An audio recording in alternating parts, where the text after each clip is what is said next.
পিঠা খেতে মন চাইলে চাল বা চালের গুঁড়ার ঝামেলা ছাড়াই অল্প একটু সুজি আর ময়দা দিয়ে তৈরি করে দেখাবো ভীষণ মজার মুচমুচে রসালো মালপোয়া। এই মালপোয়ার পিঠার এতই স্বাদ, একবার খেলে দেখবে বারবার বানাতে ইচ্ছা করবে।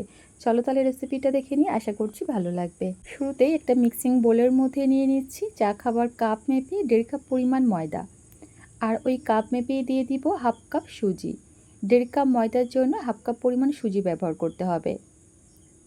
আর দিয়ে দিব 2 চা চামচ পরিমাণ টক দই। 2 কাপ শুকনো উপকরণের জন্য 2 চা চামচ পরিমাণ টক দই দিতে হবে, এর থেকে বেশি দেবার প্রয়োজন নেই। পিঠার ব্যাটার তৈরি করার জন্য লাগবে ওই কাপ মেপে 1.5 কাপ পরিমাণ উষ্ণ গরম পানি। এখানে অবশ্যই যে কোনো বাটি অথবা কাপে উপকরণগুলো একটু মেপে নেবে, তাহলে দেখবে পিঠার ব্যাটারটা তৈরি করতে সুবিধা হবে।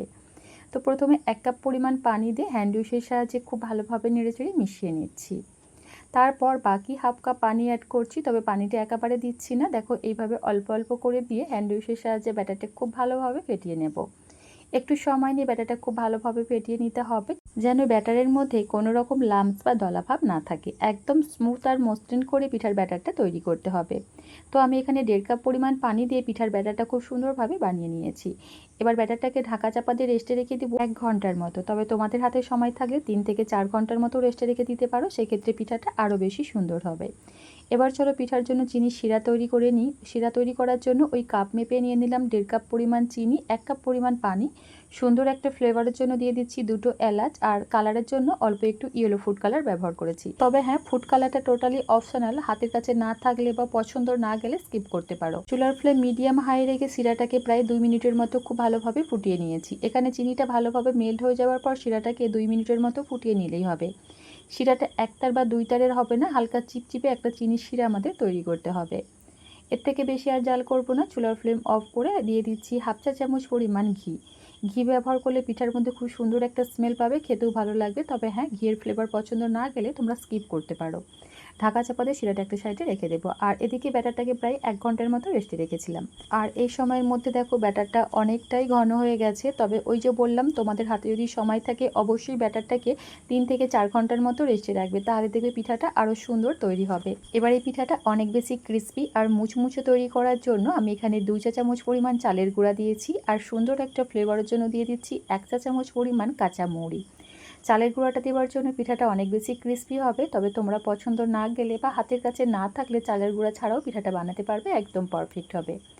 তো দেখো খুব সুন্দরভাবে ব্যাটারটাকে ফেটিয়ে নিয়েছি, আর ব্যাটারটা কিন্তু ঠিক এইরকম ঘন করেই তৈরি করতে হবে। সবশেষে পিঠার এই ব্যাটারের মধ্যে দিয়ে দিব স্বাদ মতো নুন আর অল্প একটু বেকিং সোডা। এতে করে দেখবে পিঠাগুলো খুব সুন্দরভাবে ফুলবে। তবে 3-4 ঘন্টার মতো ব্যাটারটা রেস্টে রাখলে সেক্ষেত্রে বেকিং সোডা দেওয়ার প্রয়োজন পড়বে না, এমনিতেই দেখবে পিঠাগুলো খুব সুন্দরভাবে ফুলবে।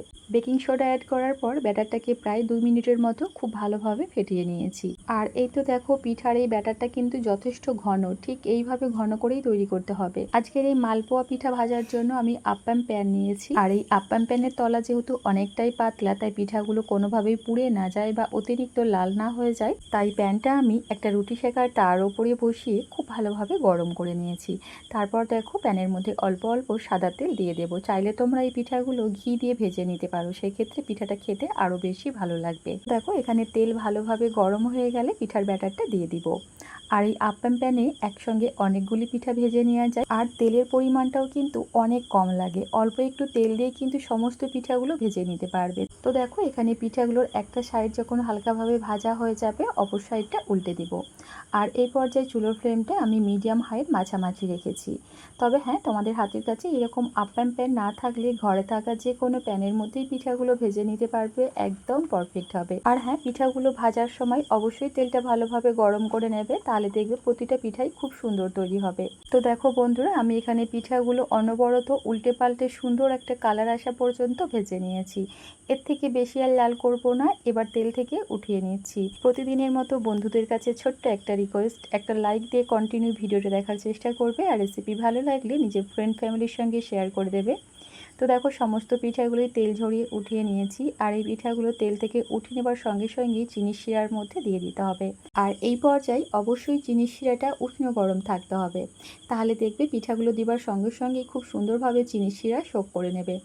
এইভাবে পিঠাগুলোকে আমি শিরার মধ্যে রেখে দেবো 3 থেকে 4 মিনিটের মতো। আর এরই মাঝে দেখবে পিঠাগুলো খুব সুন্দরভাবে চিনির শিরাটা শোক করে নেবে। ততক্ষণে চলো বাকি পিঠাগুলো ভেজে নিই। একইভাবে সমস্ত পিঠাগুলো ভেজে চিনির শিরার মধ্যে দিয়ে দেব। আর এই পর্যায়ে শিরাটা যদি ঠান্ডা হয়ে যায়, অবশ্যই হালকা একটু গরম করে নিতে হবে। তাহলে দেখবে পিঠাগুলো অল্প সময়ের মধ্যেই খুব সুন্দরভাবে চিনির শিরাটা শোক করে নেবে। আর এই পিঠাগুলো যদি তোমরা একটু নরম করে খেতে চাও, সেক্ষেত্রে আরও কিছুটা সময় চিনির শিরার মধ্যে রেখে দিতে পারো। আর এই তো দেখতেই পাচ্ছ, এই 3-4 মিনিটের মধ্যেই পিঠাটা কতটা সুন্দরভাবে চিনির শিরা শোক করেছে। এবারে পিঠাগুলো শিরা ঝরিয়ে একটা প্লেটের মধ্যে উঠিয়ে নিচ্ছি। এবারে মালপোয়া পিঠাগুলো দেখতে আরও বেশি সুন্দর আর খেতে মজা লাগার জন্য ওপর থেকে একটু হোমমেড মাওয়া ছিটিয়ে দিচ্ছি। এখন দেখতেই পাচ্ছ পিঠাগুলো দেখতে অলরেডি কতটা সুন্দর আর লোভনীয় লাগছে, খেতেও দারুণ হয়। এইভাবে একবার পিঠা বানিয়ে দেখবে, একটার জায়গায় 10টা খেলেও মন ভরবে না। আজকের এই সহজ সুস্বাদু মালপোয়া পিঠা রেসিপি তোমাদের কেমন লাগলো অবশ্যই কমেন্ট করে জানিও। আজ তাহলে এই পর্যন্তই। আল্লাহ হাফেজ।